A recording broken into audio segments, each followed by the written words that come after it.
श्री पांडुवंशी राजा परीक्षित को भगवान की पावन चर्चाएं सुना रहे हैं और जवाब दिया है, राजन आज हम जानेंगे कि मर्यादा को निभाने वाले पुरुषों में उत्तम बताए जाने वाले भगवान श्री रामचंद्र जी के बारे में।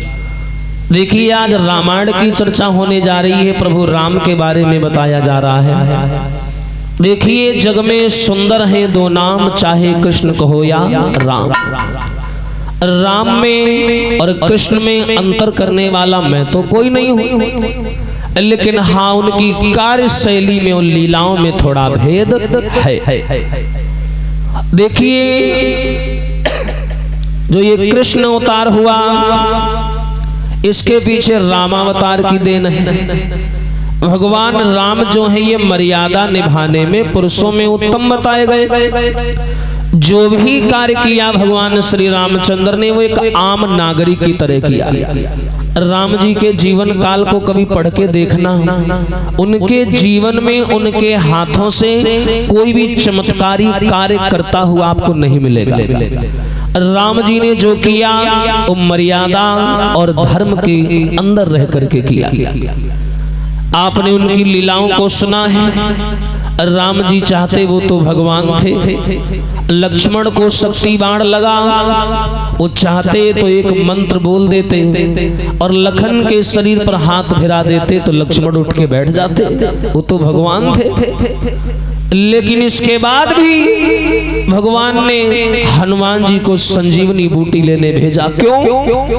क्योंकि यहाँ अंधविश्वास को मत जोड़िए समाज के लोगों, यही तो कमी है कि हम उस चीज को अलग नजरिए से देखते हैं। हनुमान जी को इसलिए भेजा, यहाँ पर राम जी ने कर्म प्रधान का ध्यान किया, कर्म विश्लेषण को जोड़ा है यहाँ पर भगवान ने, और कहा है ये समाज को निर्देश दिया है कि जिस समय मुसीबत आती है मानव के ऊपर तो दुआ से ज्यादा दवा काम आती है। इसलिए अगर कोई कार्य करना है तो किसी और पर निर्भर मत रहो। अगर सामने भोजन रखा है तो ये ना सोचो कोई आएगा तब हमें खिलाएगा। दो सुंदर हाथ दिए हैं भगवान ने, उनसे आप भोजन खा सकते हो। इसीलिए राम जी ने कहा कि जब तक मैं कार्य करने में सक्षम हूं तब तक मैं भगवान का दिखावा नहीं करूंगा। अगर ये कार्य असंभव होता तो मैं दिखावा कर सकता था, लेकिन यहां राम जी ने कर्म का ध्यान किया। कर्म प्रधान विश्व चिरागा। भगवान श्याम सुंदर के बारे में अगर देखा जाए तो कन्हैया जो है माताओं वो लीला निभाने में, लीला करने में पुरुषों में उत्तम बताए गए। देखिए राम जी की जो लीलाएं हैं वो हमें आदर्शों पर चलना सिखाती हैं, समाज में जीना सिखाती हैं, और भगवान कन्हैया की जो लीलाएं हैं वो हमें आनंद और सुख प्रदान करती हैं। ध्यान रखना। देखिए कन्हैया के जीवन को उठा करके देखना, तमाम उतार चढ़ाव आए भगवान के जीवन में, लेकिन कभी भी घनश्याम के चेहरे से प्रसन्नता गायब नहीं हुई। कभी उनकी तस्वीर ले आना, फोटो ले आना, कुछ भी ले आना, आपको उसमें हमेशा मुस्कुराते हुए मिलेंगे। ये भी एक मुस्कुराना भी एक सात्विकता का प्रतीक है। हाँ भैया, आइए अगर हमें राम को जानना है तो सबसे पहले रामायण को जानना पड़ेगा। किमास्ति रामायण, रामायण क्या है। आधुनिक समाज में कलयुग में लगभग 140 की संख्या में रामायणों की रचना हो चुकी है। अलग अलग कवियों ने अलग अलग मत डाल के रामायणों को लिखा है, लेकिन बड़े बड़े विद्वानों के द्वारा केवल 3-4 रामायण ऐसी हैं जिनको मुख्य माना जाता है।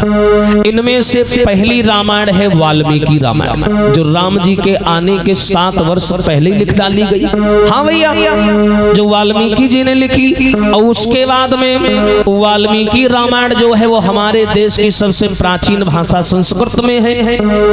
तुलसीदास जी ने सोचा कलयुग में अधिकतर जो लोग हैं वो अज्ञानी हो सकते हैं और तुलसी जो वाल्मीकि रामायण है इतनी सरलता से वो समझ नहीं पाएंगे। इसीलिए तुलसीदास जी ने वाल्मीकि रामायण का निचोड़ निकाला और अवधी भाषा में तुलसीकृत रामायण की रचना कर डाली। और तुलसीकृत जो रामायण है ये अवधी भाषा में है और अवधी भाषा जो है जिला हरदोई, लखीमपुर है ना, इधर रायबरेली चले जाओ, इधर कन्नौज चले जाओ, उन्नाव चले जाओ, बांगरमऊ चले जाओ, इधर लखनऊ चले जाओ, यहाँ तक अवधी भाषा बोली जाती है। और हमें गर्व है कि हम अवधी क्षेत्र में हमारा जन्म हुआ। हाँ भैया, अवधी भाषा में रामायण को लिखा गया ताकि आदमी कितना भी अज्ञानी हो बड़ी आसानी से समझ जाए। इतनी सरलता से तुलसीदास ने लिखा। तो आइए जानते हैं क्या है रामायण। हमें शुभ आचरण करना और सिखाती रोज रामायण। हमें शुभ आचरण करना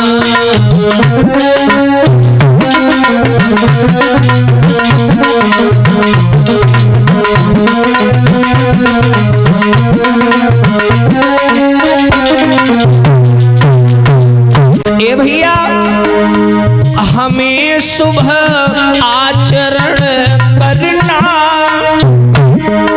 सिखाती रोज रामायण। हमें निज धर्म पे चलना सिखाती रोज रामायण।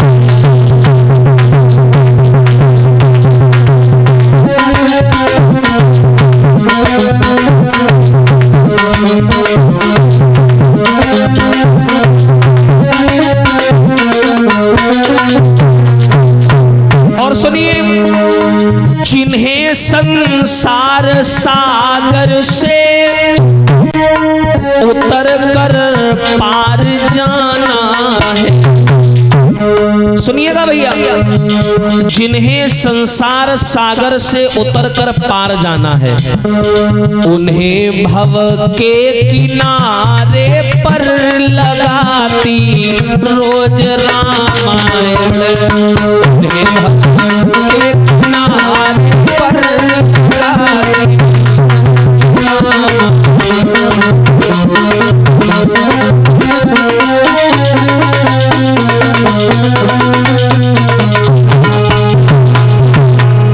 ये है रामायण। अब देखिए, जिन्हें संसार सागर से उतरकर पार जाना है उन्हें भव के किनारे पर लगाती रोज रामायण। आइए जानते हैं रामायण को किसने लिखा और सबसे पहले किसने किसको सुनाया। देखिए, सबसे इसी रामायण को भोले बाबा जी ने मैया पार्वती को सुनाया। उसके बाद में इसी रामायण को मुनि याज्ञवल्क्य जी ने ब्राह्मण भारद्वाज जी को सुनाया और उसके बाद इसी रामायण को कागभुसुंडी जी ने महाराज गरुड़ जी को सुनाई। ये रामायण। अब देखिए, रामायण की प्रत्येक चौपाई जो है श्रोताओं, ये हिंदी साहित्य और हिंदी व्याकरण से जुड़ी हुई है। आपने देखा होगा बहुत सी रामायण में ऐसी चौपाइयां हैं जो लोगों को संकट में डाल देती हैं, उन्हें लोग सुलझा नहीं पाते हैं। लेकिन रामायण को समझना बड़ा आसान है। बस अगर हिंदी साहित्य और व्याकरण संज्ञाओं का ज्ञान हो जाए तो एक एक चौपाई बड़ी सरलता से हमें समझ में आ जाएगी। रामायण की प्रत्येक चौपाई पर 16 भेद और 4 शंकाएं हैं और मैंने रामायण के ऊपर बहुत छानबीन की, बहुत रिसर्च की है। आइए ध्यान देते हैं, राम जी कब आए, कहां आए, कैसे आए। देखिए, कैलाश पर्वत पर भोले बाबा मैया पार्वती को राम कथा सुना रहे हैं और बोले हैं, हे सती। विद्वानों ने राम जी के यहाँ आने के 1-2 कारण नहीं बताए। बोले राम जन्म के और हेतु अनेका और परम विचित्र एक ते एका। यानी राम जी के दुनिया में आने के एक दो कारण नहीं है। राम जन्म के हेतु अनेका, हेतु माने कारण, यानी राम जी के दुनिया में आने के कई कारण हैं। और परम विचित्र एक ते एका, और सबके सब परम है, विचित्र हैं। ये राम जी के आने के कई कारण हैं। अब जानते हैं कि पहला कारण कौन सा है। जब जब होई अधर्म की हानि, और बाढ़ ही सोरय अधमय अभिमानी।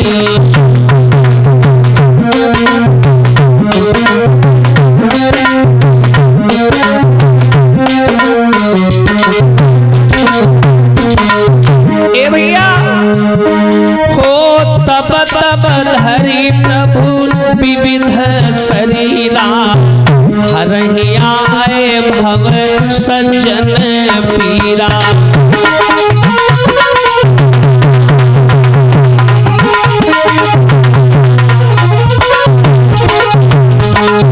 अब यहाँ पर भी ध्यान दीजिएगा आप लोग। गोस्वामी तुलसीदास जी कहते हैं जब जब हो ये धर्म की हानि, यानी जब जब संसार में धर्म की हानि होने लगती है, संतों का, ब्राह्मणों का, ऋषियों का विरोध करना शुरू कर देते हैं लोग, अधर्म बढ़ जाता है, पाप बढ़ जाता है, पुण्य कम हो जाता है।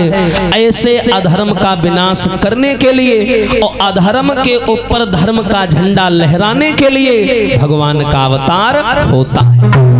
तब तब धरि प्रभु विविध शरीरा, तब तब भगवान अन्य अलग अलग शरीर लेकर के मृत्यु लोक में आते हैं, है ना।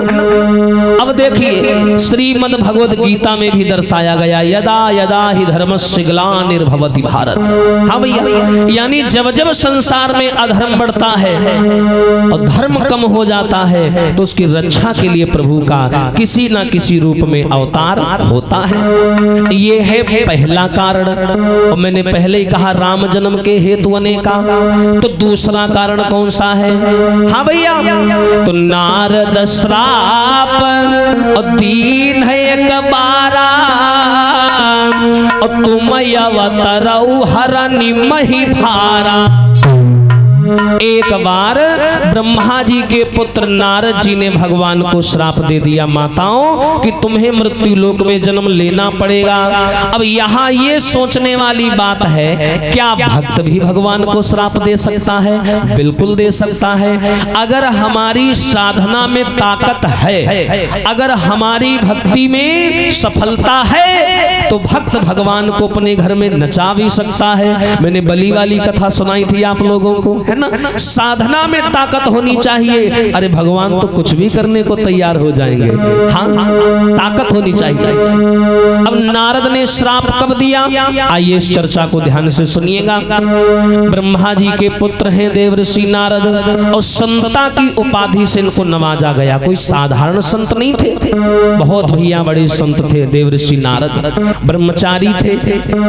एक बार की बात है कि देवर्षि नारद कामदगिरि में हिमालय की चोटी में तपस्या कर रहे थे। हाँ, और जब ये तपस्या करने लगे तो इंद्र को चिंता होने लगी, कहीं ऐसा ना हो नारायण जी प्रसन्न हो जाए और हमारी गद्दी ना चली जाए। हाँ, तो उसने कामदेव को बुलाया। अब कामदेव से कहा ऐसा करो, तुम जाओ और जाकर के नारद की समाधि भंग कर आओ। पहले ये होता था, जब भी कोई संत ऋषि महात्मा ब्राह्मण देवता तपस्या करते थे तो ये इंद्र जो था ये कामदेव को उनके पीछे लगा देता था। हाँ, अब काम वासना भैया इतनी प्रबल है, प्रभु की माया इतनी प्रबल है कि बड़े से बड़े ज्ञानी ध्यानी को झुकने पर मजबूर कर देती है। इतनी प्रबल है भगवान की माया। और माया का अर्थ यही नहीं काम वासना होता है, माया के कई रूप होते हैं। काम, क्रोध, मद, लोभ, अहंकार, है ना, धन, ये सब माया के रूप हैं। और देखो भैया, ऐसा कौन दिखा जग माही, और प्रभुता पाई जाए मद नाही। ऐसा कोई संसार में नहीं देखा जिसे भर भर के पैसा मिला हो और घमंड ना आया हो। अगर आदमी को संपत्ति हद से ज्यादा मिल जाती है तो उसके अंदर अभिमान आ ही जाता है। हाँ भैया, इसी को माया बोलते हैं कि माया ठगिनिया ने लूटा। ए भैया, पूजनीय राजेश्वरानंद पांडे जी का ये पद है, अरे माया ठगिनिया ने लूटा मैंने जाना नहीं, माया ठगिनिया ने लूटा मैंने जाना नहीं।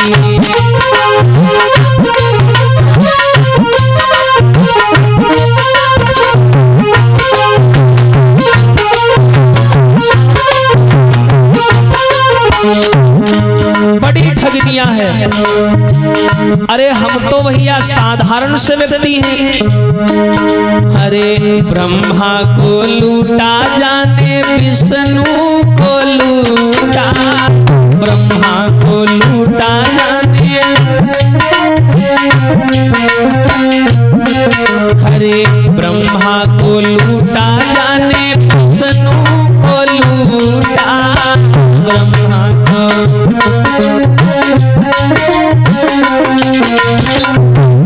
और भैया, अरे नारद को खरीदो दीवाना मैंने जाना नहीं, नारद को खरीदो मैंने जाना नहीं।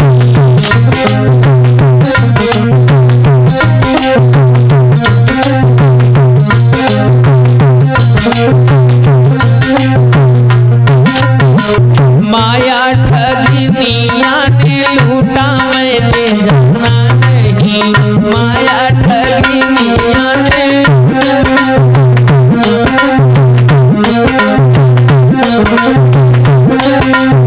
जाना इतनी प्रबल है भगवान की माया। नारद जब तपस्या कर रहे थे तो कामदेव आया, एड़ी से लेकर के चोटी तक ताकत लगाई, लेकिन नारद की समाधि भंग नहीं कर पाया। और जब नहीं कर पाया तो नारद के चरणों में गिर गया, बोला बाबा जी माफ करना, मैं तो आप साधारण समझता था। हाँ,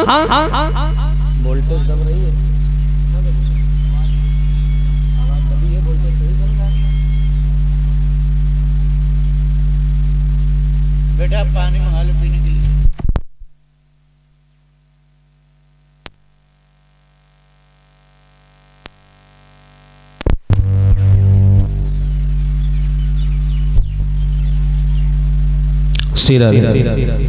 देवर्षि नारद के चरणों में गिर गया, बोला बाबा जी हम तो तुम्हें बड़ा साधारण संत समझते थे, लेकिन हमें क्या मालूम तुम इतने बड़े विद्वान हो, इतने बड़े ब्रह्मचारी हो, इतने बड़े विद्वान हो, इतने ताकतवर हो।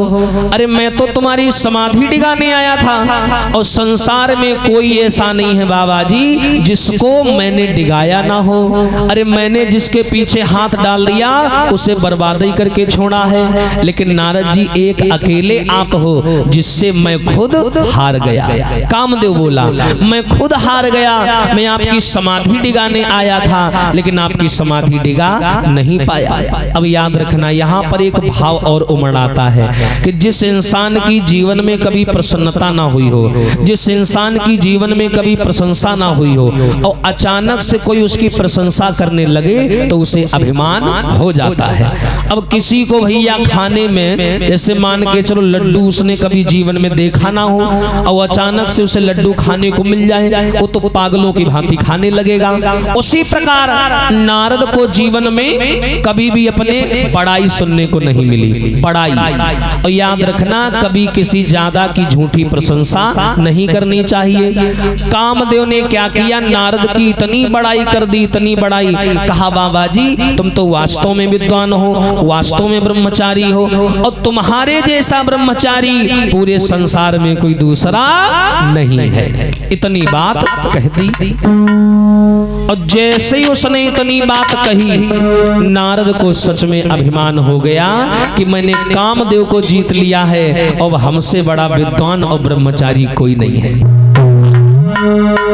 अभिमान अपमान हो गया। अब इस मानव की एक और कमी है भैया, जब इस मानव के हाथों से कोई बढ़िया काम होता है तो वो सोचता है कि पूरी दुनिया को पता चल जाए, और जब इस मानव के हाथों से कोई बुरा काम होता है तो सोचता है पड़ोसी को भी भनक ना लगे।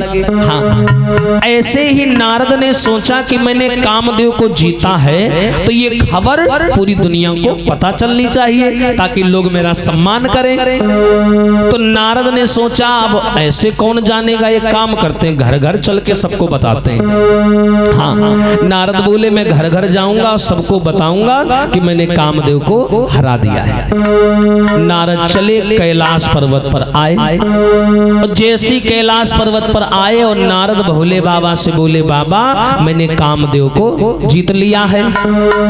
भोले बाबा मुस्कुराने लगे, बोले नारद बार बार बिनवाऊं मुनि तो ही बार बार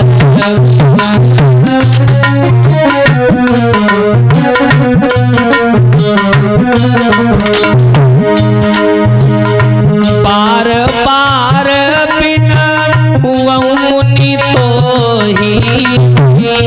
ए नारद अरे जिमी यहाँ कथा सुनावहु मोही, जिमी सुना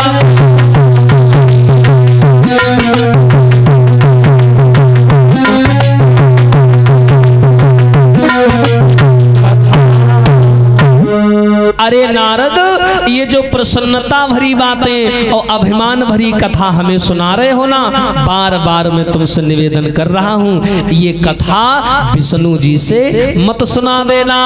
नारद बोले क्यों नहीं सुनाएंगे, कोई हमने चोरी की है, डकैती डाली है, कोई गंदा काम किया है, हमने तो इतना बढ़िया काम किया है। लोग कामदेव से डर जाते हैं और मैंने तो कामदेव को डरा दिया है, और ये तो बताने वाली बात है। बोले नहीं, देखो माया का पति एक ही है और वो है नारायण भगवान, और तुमने कामदेव को जीता है, तुम भी माया के पति बनना चाहते हो। अब अगर तुम नारायण जी की जगह लोगे तो उनको तो क्रोध आएगा, है ना। अब माया का पति या तो तुम रह ले और या भगवान रह ले, तो माया के पति नारायण है, तुम उनकी नकल मत करो, वो है तो उनको बने रहने दो। वही संसार में माया के पति हैं और तुम भी माया के पति बनने जा रहे हो, तुम माया के पति बनोगे तो नुकसान होगा तुम्हारा। तो विष्णु जी के पास मत जाना। लेकिन नारद के ऊपर अभिमान चढ़ा है। नारद बोले अरे विष्णु जी होंगे अपने घर के होंगे, हम डरते हैं क्या उनसे, हमने कामदेव को हराया है और हमसे बड़ा विद्वान और हमसे बड़ा ब्रह्मचारी कोई दुनिया में दूसरा नहीं। नारद बोले मैं जाऊंगा, विष्णु जी के पास जरूर जाऊंगा, देखूंगा जाकर वो क्या बोलते हैं और ये बात मैं कहूंगा जरूर। भोले बाबा बोले जब नहीं मानना हो तो जाओ। नारद जी चल दिए। कैसे जा रहे हैं, एक बार करतल पर बीना,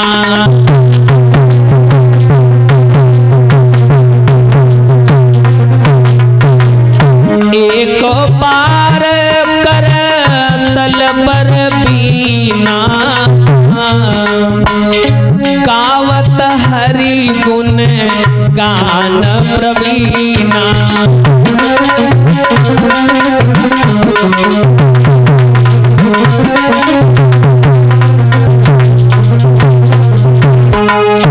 देवर्षि नारद ने बीड़ा को उठाया और पहुंच गए विष्णु भगवान के पास में। विष्णु जी ने देखा हमारा शिष्य आया है, क्योंकि सब भक्तों में नारायण जी के नारद जी परम भक्त हैं, क्योंकि आठों याम नाम लेते थे नारद जी, नारायण नारायण। तो जैसी देखा नारद आए हैं तो हरसि मिले उठी रमा निकेता, बैठे आसन ऋषि समेता। तुरंत नारद जी को आसन पर बिठाया। आओ नारद जी बैठो। कैसे आए? अब यहाँ श्रोताओं एक चीज ध्यान रखना, जिस आदमी के सर पर अभिमान होगा और दूसरा आदमी सामान्य होगा तो इनके चाल चलन में, बोली भाषा में फर्क नजर आएगा। हाँ, जो सामान्य होगा वो सामान्य रहेगा और जिसके ऊपर अभिमान चढ़ा होगा उछलेगा, कूदेगा, बड़ी बड़ी बातें करेगा। तो नारद जो थे वो बड़ी बड़ी बातें करने लगे। हाँ, विष्णु जी बोले क्यों नारद, ये बताओ इतने दिन तुम कहाँ रहे? तो नारद बोले प्रभु कुछ नहीं, वो मैं तपस्या कर रहा था तो कामदेव आया और उसने एड़ी से लेके चोटी तक ताकत लगाई, लेकिन मेरी समाधि को भंग नहीं कर पाया और हार गया और मेरे चरण छू के माफी मांग के चला गया और मैंने कामदेव को जीत लिया। जो ये शब्द नारद के सुने तुरंत भगवान नारायण की भ्रकुटी तन गई। हाँ, अरे नारद क्या बात कर रहे हो? जबकि भोले बाबा ने मना किया था इनको। भोले बाबा ने मना किया पर नारद ने नहीं ध्यान दिया।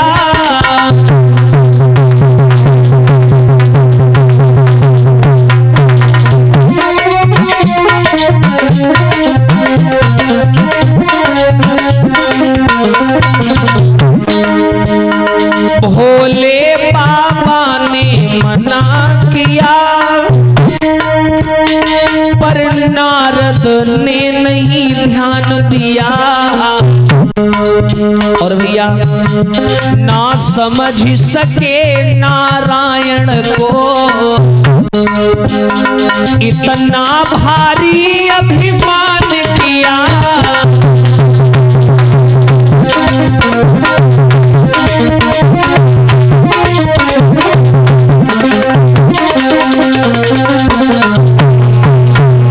भोले बाबा ने मना किया पर नारद ने ना ध्यान दिया, ना समझ सके नारायण को इतना भारी अभिमान किया। और जो नारद ने विष्णु जी से कहा कि हम बहुत बड़े ब्रह्मचारी हैं और हमसे बड़ा ब्रह्मचारी इस पूरी दुनिया में कोई दूसरा नहीं है। अब जो श्री हरि ने ये बात सुनी तो नारायण ने मन ही मन सोच लिया, बताओ नारद को घमंड हो गया है, अब अगर भक्तों को ये अभिमान हो जाएगा तो हम कहाँ जाएंगे। हाँ, तो भगवान ने ये विचार बना लिया कि हम किसी भी प्रकार नारद का घमंड मिटा के रहेंगे, अब चाहे कुछ भी हो जाए। तो नारद जो थे वो विष्णु जी से मिलके घर लौटने लगे और जिस रास्ते से नारद जी घर जा रहे हैं भगवान विष्णु ने क्या किया, उसी रास्ते में एक माया का जाल बिछा दिया। हाँ भैया, 400 कोस यानी 100 योजन का एक नगर बसा दिया भगवान ने, एक नगर। और जैसे ही नगर बसाया तेहि पुर बसही सील निधि राजा और अगणित हय गय सेन समाजा। एक सुंदर से राजा भी बना दिए। और ये दान आया है, बोल देते हैं। आप हैं सम्मानीय श्री विक्रम यादव तोंकलपुर से 101 रुपए, योगेश यादव जी तोंकलपुर से हैं 11 रुपए, आयुष यादव तोंकलपुर से हैं 21 रुपए, सियाराम यादव तोंकलपुर से हैं 51 रुपए, आदरणीय महेश मिश्रा जी तोंकलपुर से हैं 101 रुपए, दिव्यांश यादव तोंकलपुर से हैं 21 रुपए, मिस्त्री लाल राजवंशी जी तोंकलपुर से हैं 21 रुपए, अंकित यादव तोंकलपुर से हैं 51 रुपए, आरुष यादव जी तोंकलपुर से हैं 21 रुपए, अनिल यादव तोंकलपुर से हैं 51 रुपए, लालू तिवारी जी तोंकलपुर से हैं 101 रुपए, राम प्रकाश दीक्षित हसनापुर से हैं 101 रुपए, ठाकुर धर्मपाल सिंह सकहा से हैं 101 रुपए, भगवान बख्श यादव तोंकलपुर से हैं 101 रुपए, नवल किशोर शुक्ला जी तोंकलपुर से हैं 251 सादर सुमन भेंट हो रही हैं, आशीर्वाद की कामना। बोलिए रामचंद्र भगवान की। जवाब दिया, नारद जिस रास्ते से, जिस मार्ग से श्रोताओं लौट के घर आ रहे ना, भगवान ने उसी रास्ते में एक माया का नगर बसा दिया और नारद जी वहां से निकलने लगे। और बसाया किसके लिए? नारद के लिए, ताकि हम नारद का अभिमान मिटा सके। इसलिए और उस शील निधि नाम के राजा की एक सुंदर सी कन्या भी बना दी, विश्वमोहिनी दास कुमारी। विश्वमोहिनी नाम की कन्या भी बना दी। अब वो कन्या बहुत सुंदर है। गोस्वामी तुलसीदास जी ने अपनी विनय पत्रिका में दर्शाया है उस कन्या की सुंदरता को। कैसी है वो कन्या? बताया कि जिस चंद्रवती की चंद्र छटा और चांद को चकित करी जाती है।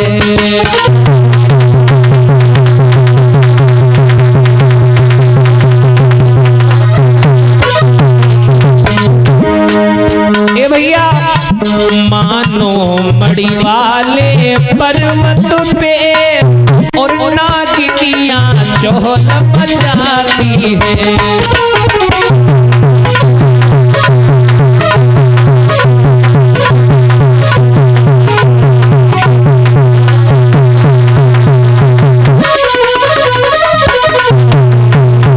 बहुत सुंदर है वो कन्या जिस चंद्रवती की चंद्र छटा चांद को चकित कर जाती है। विचार करिए, चांद, अन्य लोग अपनी अपनी सुंदरता को चांद से क्या बोलते हैं उसको, जोड़ा करते हैं, चांद से कंपेयर किया करते हैं, जोड़ा करते हैं, और उसी चांद को चकित कर जाती है। और मानो मड़ीवाले पर्वत पर जैसे नागिनियां चहल मचाती। इतनी सुंदर थी वो कन्या। और कन्या का नाम क्या था? विश्वमोहिनी। यथा नामः तथो गुणः। अब देखिए, विश्वमोहिनी, विश्व यानी संसार, मोहिनी मतलब मोहित कर लेना, मोह लेना, जो पूरे संसार को एक ही बार मोह ले, वही है विश्वमोहिनी। इतनी सुंदर कन्या भगवान ने जानबूझ के बनाई। और उसी कन्या के स्वयंवर की वहां तैयारियां चल रही थी। और इधर से नारद जी पहुंच गए। तो नारद ने देखा कि बढ़िया ढोल नगाड़ा बज रहे हैं, तैयारी बनाई जा रही है, फूल मालाएं लगाई जा रही हैं दीवालों पर। तो नारद चक्कर में पड़ गए, हे भगवान, जब मैं यहाँ से आ रहा था तब तो ये नगर नहीं मिला, और जब मैं वापस जा रहा हूँ तो ये अचानक कहाँ से आ गया। लेकिन सर पर अभिमान बैठा है, नारद जान नहीं पाए। तो नारद ने सोचा चलो यहाँ भी अपना प्रचार करते चले, लोग जाने कि हम भी कोई चीज है। तो नारद जो थे वो महलों में प्रवेश कर गए। और जैसे ही शीलनिधि नाम के राजा ने देखा, शीलनिधि नाम के राजा ने, उसने क्या किया, तुरंत हाथ पकड़ करके अंदर ले गया, किसको? देवर्षि नारद को, और ले जाकर के सुंदर आसन पर बिठाया। आइए देवर्षि नारद, कैसे जाना हुआ? नारद बोले, ये बताओ, हम तो तुमको जानते नहीं हैं, लेकिन तुम हमें कैसे जानते हो कि हमारा नाम नारद है? तो शीलनिधि ने कहा, महाराज तुम वही तो हो जिसने कामदेव को जीता है। नारद बोले, हाँ हाँ हाँ, वही है, वही है, वही है। नारद बड़े प्रसन्न, बोले, हम तो बड़ा प्रसिद्ध हो गए दुनिया में, लोग हमको बहुत जानने लगे। हाँ, उन्होंने ऊंचे आसन पर बैठाया और सेवा करने लगा। हाँ भैया, जब सेवा करने लगा तो उसी समय शीलनिधि ने कहा, महाराज मेरी एक कन्या है, हाँ तो उसका कल या परसों में स्वयंवर होना है, और मैं ये सोच रहा हूं कि आपके मुकाबले में कोई इस समय संत नहीं है, और ना तो आपके मुकाबले में कोई विद्वान है इस समय। तो ऐसा करो, मैं अपनी कन्या को आपके सामने ला रहा हूं, तो मेरी कन्या के भाग्य को देख करके बताओ कि मेरी कन्या का जिससे विवाह होगा वो बालक कैसा होगा, राजकुमार कैसा होगा, और उसके भविष्य के बारे में थोड़ा बताओ। तो नारद बोले, हाँ हाँ क्यों नहीं, कन्या को बुलाओ। अरे हम कोई छोटे मोटे साधु थोड़ी ना है। हाँ बुलाओ बुलाओ बुलाओ। अब जैसे ही कन्या को बुलाया गया सामने, भगवान ने जानबूझ करके सुंदर बनाया था। और कितना सुंदर कि एक ही नजर जब नारद देखे कन्या को, तो एक ही नजर में नारद का चित्त भंग हो जाए, इतनी सुंदर बनाई। अच्छा, चित्त की परिभाषा क्या है? मन, बुद्धि, ध्यान। जब ये तीनों एक एकाग्र हो जाते हैं तो चित्त का निर्माण होता है। अब सोचो कन्या कितनी सुंदर है कि मन भी चुरा ले और बुद्धि भी चुरा ले और ध्यान भी चुरा ले। अब जब ये तीनों चीज मानव की चली जाएंगी तो मानव के पास बचे क्या? क्या कुछ नहीं। बिना ज्ञान नर पशु कहावै।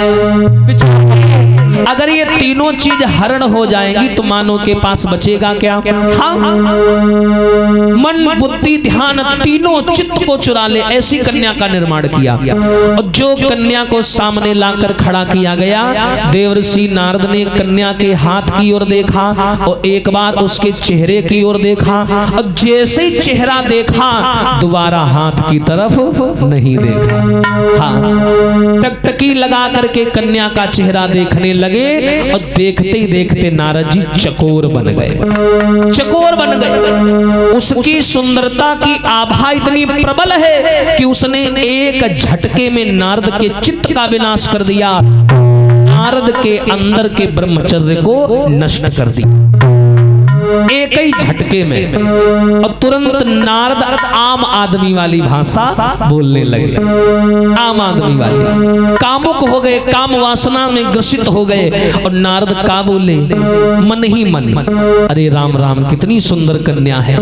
उस कन्या के हाथ में लिखा है इससे जो शादी करेगा वो अमर हो जाएगा। और दूसरी बात, इससे जो शादी करेगा वो एक छत्र पूरे संसार का राजा बन जाएगा। लेकिन दूसरी तरफ ये भी लिखा है इस कन्या से वही शादी कर पाएगा जो संपूर्ण विश्व में सबसे सुंदर होगा। अब यहीं पर नारद जी निराश हो गए। बोले हम का सुंदर है, हम ते ज्यादा सुंदर लोग पड़े दुनिया में। और इस अब जब स्वयंवर होगा तो लाखों लोग आएंगे वहां पर।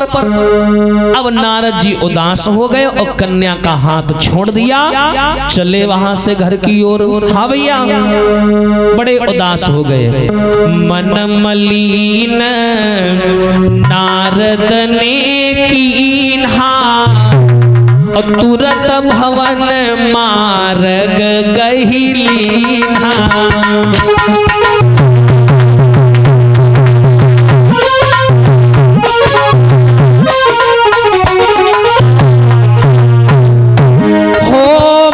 मलिन नारद ने कीन्हा और तुरत भवन मार्ग गहिलीन्हा।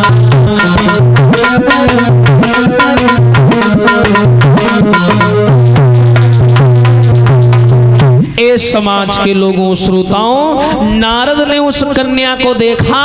कौन नारद? वही नारद जो कुछ देर पहले कहा करते थे कि हमसे बड़ा कोई ब्रह्मचारी नहीं है। और जब कन्या को देखा तो नारद के अंदर एक विचार उमड़ आया कि हम भी शादी करेंगे। बोलिए कन्हैया लाल की। हाँ, नारद बोले अब हम भी शादी करेंगे और शादी करेंगे तो इसी कन्या के साथ करेंगे। लेकिन अब लेकिन लग रहा है, लेकिन ये है इस कन्या से वही शादी कर पाएगा जो सुंदर होगा। हम तो सुंदर भी नहीं है, बड़ा परेशान, करना भी चाहते हैं लेकिन बीच में समस्या आ रही है। उदास होकर के घर लौट आए, खाना पीना छूट गया। देखिए नारी का आकर्षण कितना भैया प्रचंड होता है। नारी की छाही पड़त अंधे होत भुजंग, भैया उनकी क्या दशा जो नित नारी के संग। नारी की छाही पड़त अंधे हो तो भुजंग, और भैया उनकी का दशा जो नित नारी के संग। देवर्षि नारद घर लौट आए, भोजन पानी छूट गया, अब तो नींद भी नहीं आती है, कन्या का आकर्षण ही इतना प्रबल था। अब नारद ने सोचा कि कल है उस कन्या का स्वयंवर, अभी मेरी कोई तैयारी भी नहीं है, और अगर मैंने कोई समय से पहले तैयारी नहीं की तो कोई और आएगा और विश्वमोहिनी को लेके चला जाएगा और हम ऐसे ही रह जाएंगे। हाँ, तो नारद ने सोचा एक काम करते हैं। कौन सा काम? जिनकी हम रात दिन माला जपते हैं, जिनका हम आठों याम नाम लेते हैं, श्री हरि नारायण। अब कोई नहीं सहायक है। जब नारद ने यह जान लिया तो लाचारी और मजबूरी में श्री विष्णु जी का बोले विष्णु जी को बुलाते, वही हमारे परिवार के आदमी है, वही हमारी मदद करेंगे। नारद ने भगवान को बुलाना शुरू किया। कैसे बुलाया? सभी लोग एक बार मिलकर के भगवान की स्तुति में सहयोग करेंगे। सब लोग बोलेंगे और मिलकर के बोलेंगे। कैसे बुला रहे हैं नारद जी? जय रघुनंदन जय सिया राम, जय रघुनंदन जय सिया राम, जय रघु हरि बोल।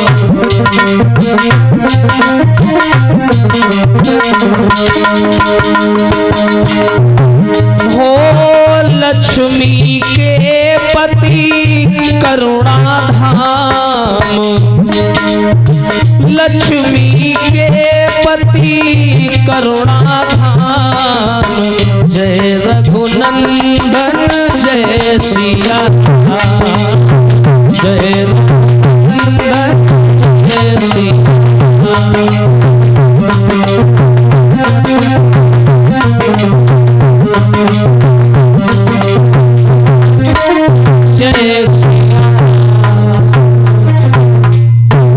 देवर्षि नारद ने जैसी प्रभु का स्मरण किया, तुरंत चतुर्भुजी रूप में श्री हरि नारायण वहां पर प्रकट हो गए। और जैसी नारायण को देखा, नारद जी ने चरण वंदन करके आशीर्वाद ग्रहण किया। हाँ, विष्णु जी ने जब नारद की स्थिति को देखा तो विष्णु जी पीछे मुंह घुमा के हंसने लगे। अच्छा, क्यों हंसे? क्योंकि जाल तो नारद जी को ही बिछाया था ना, जाल तो भगवान ने बिछाया था। तो जब उस जाल में नारद को फंसा हुआ देखा, ये देख करके नारद जी को विष्णु जी हंसने लगे कि देखो नारद जी कितने दुखी हैं बेचारे, हाँ कितने परेशान हैं। तो नारायण जी मुस्कुरा करके बोले, नारद क्या जरूरी पड़ गई जो तुमने हमें बुलाया? नारद बोले, प्रभु अब बात ऐसी है, शर्म लग रही है बताने में, थोड़ी लज्जा भी आ रही है। लज्जा आ रही है? तुम्हारे जीवन में लज्जा और शर्म का तो कोई आधार ही नहीं बनता है। तुम तो निसंकोच प्राणी हो, निडर हो, धर्मांतरणी हो, जीने वाले हो, समाज में संज्ञान और ज्ञान का प्रचार करने वाले हो। और नारद जी तुमसे बड़ा ब्रह्मचारी और तुमसे बड़ा बलवान तो पूरी दुनिया में कोई नहीं है, और आप जैसे महान ब्रह्मचारी को क्या हो गया? नारद बोले, ले ये तो पहले है सब बातें सोच के आए हैं। हाँ, ये और हमारी बेइज्जती कह रहे हैं ब्रह्मचारी हो, अब इनका हम का बताई? बोल नारद बोले, प्रभु अब हमको ब्रह्मचारी ना कहो। क्यों ना कहे? अभी कितनी देर हुई है? 5-6 घंटे पहले तुम आए थे हमारे यहाँ, है ना? और तब तुम क्या कह रहे थे कि मुझसे बड़ा ब्रह्मचारी और मुझसे बड़ा बलवान पूरी दुनिया में कोई दूसरा नहीं है। और तुम ही कह रहे थे, वही बात हमने दोहरा दी, तो इसमें हमारा क्या दोष है? नारद बोले, अब ब्रह्मचारी तो नहीं है। बोले क्यों नहीं हो? क्योंकि हमें एक कन्या से प्रेम हो गया है। हाँ, जो कन्या का नाम लिया, नारायण बोले, ओहो कैसे हो गया तुम्हें प्रेम? नहीं हो गया। कहाँ है वो कन्या? विश्वमोहिनी नाम है और शील निधि नाम के राजा की पुत्री है। कल उसका स्वयंवर है और नारायण जी मैं उससे विवाह करना चाहता हूँ। नारद जी की बात सुनी तो विष्णु जी बोले, अगर ऐसी बात है स्वतंत्र हो तुम, जो मन में आए कर सकते हो, करो भाई शादी, हमें क्यों बुलाया है? नारद बोले, आपको इसलिए बुलाया है क्योंकि आपके बिना कोई काम नहीं हो सकता। उस कन्या से वही विवाह करेगा जो सुंदर होगा। तो ऐसा करो प्रभु, सुंदर बना दो हमें। हाँ, अच्छा अगर सुंदर ना बनाओ तो एक काम करो, क्या? जेहि विधि हो ही नाथ हित मोरा,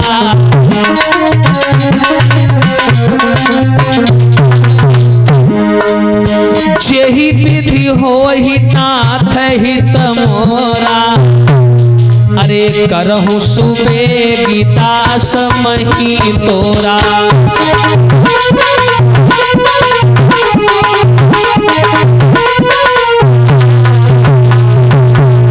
अरे महाराज ज्यादा कुछ मत करिए, जिस कार्य को करने से मेरा भला हो।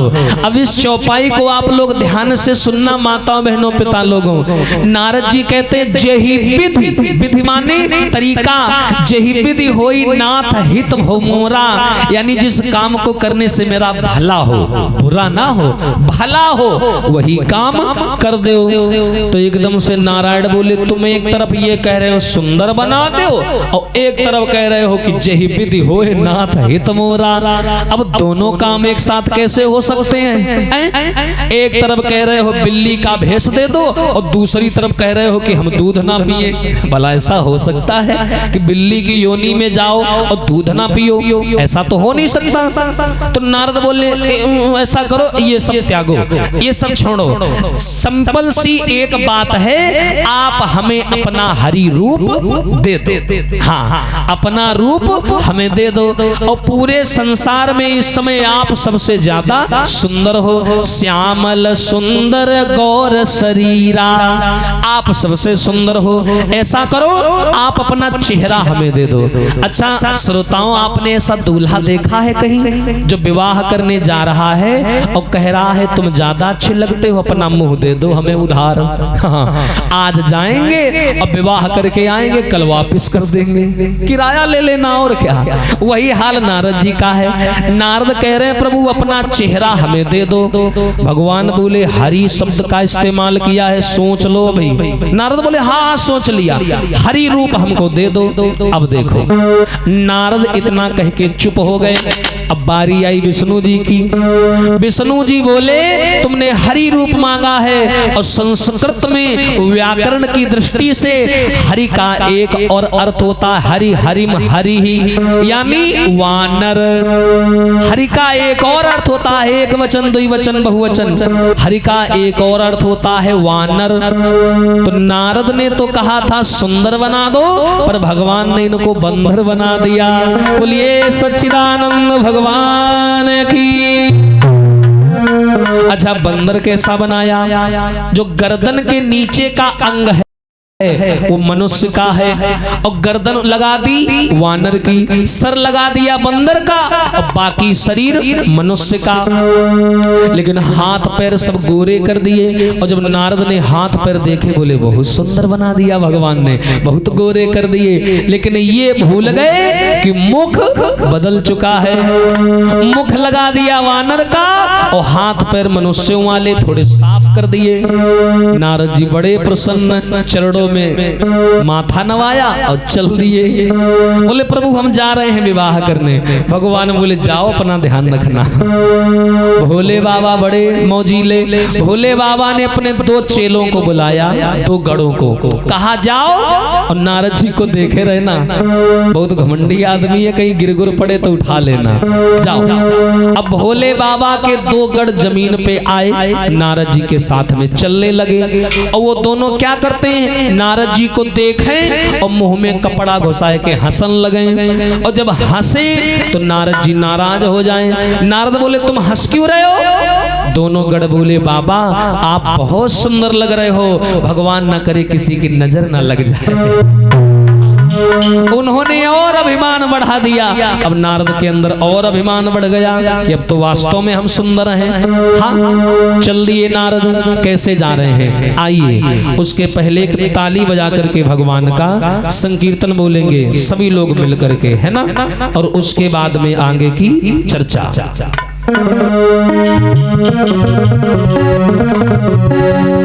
कि हमारी बार कर निकले मदन मोहन सनम झूठे, हमारी बार कर निकले मदन मोहन सनम झूठे, हमारी बार।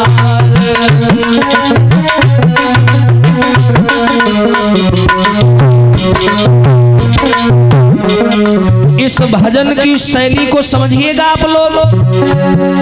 तो सरदारों के सुंदर काम क्यों करते हो तुम झूठे, हमारी बात कर निकले मदन मोहन सनम झूठे,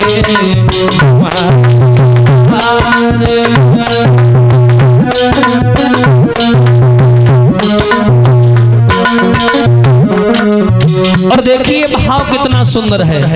क्या भाव है? पढ़ा है ग्रंथ में हमने कि तुम अधमों के प्रेमी हो। भाव समझिएगा, एक साधक कहता है प्रभु से, क्या? पढ़ा है हमने ग्रंथों में कि तुम अधमों के प्रेमी हो, और बता दो ग्रंथ झूठे हैं या तुम झूठे या हम झूठे, बता दो ग्रंथ झूठे हैं कि तुम झूठे या हम झूठे, बता दो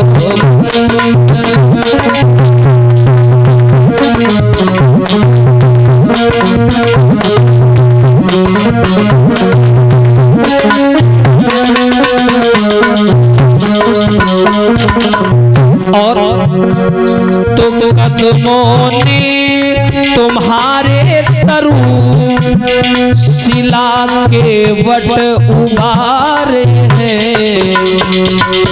शब्द समझिएगा, तो तुम्हारे तरु शिला के वट चरण जाकर उबारे हैं, तो अब कलिकाल। आइए शब्दों को समझते चले। साधक कहता है कि तुम्हारे चरणों ने केवट को जाके तार दिया, लेकिन तो अब कलिकाल में करते हो क्यों साबित कदम झूठे, तो अब कलिकाल में करते हो क्यों साबित कदम झूठे, हमारी बात है।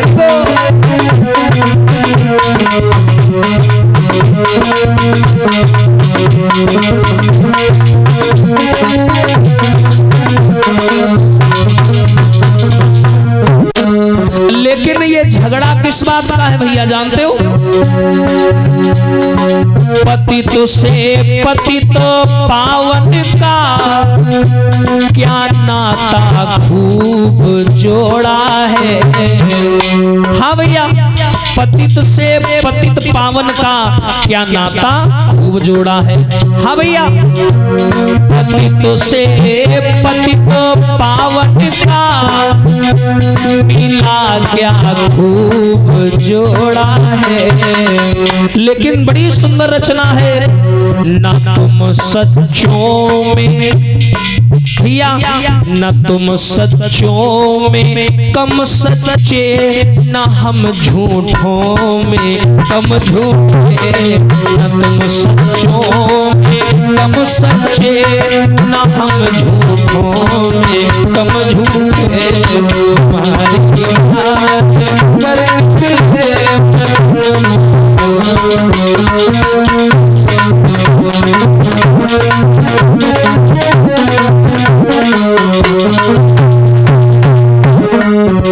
लेकिन अंत में साधक का भाव क्या है?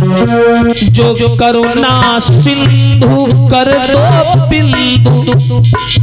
बिंदु कौन है? हम और आप लोग। जो करुणा सिंधु कर दो बिंदु, पर करुणा नजर थोड़ी। कर दो करुणा सिंध करुणा पर बिंदु करुणा नजर थोड़ी। अगर करुणा कर दो ना तो सब झगड़ा ही मिट जाए। अगर तुम करुणा कर दो तो सब झगड़ा ही मिट जाए। ना तुम झूठे ना हम झूठे तो सब झगड़ा ही मिट जाए। ना तुम झूठे ना हम झूठे सब झगड़ा ही मिट जाए। ना तुम झूठे ना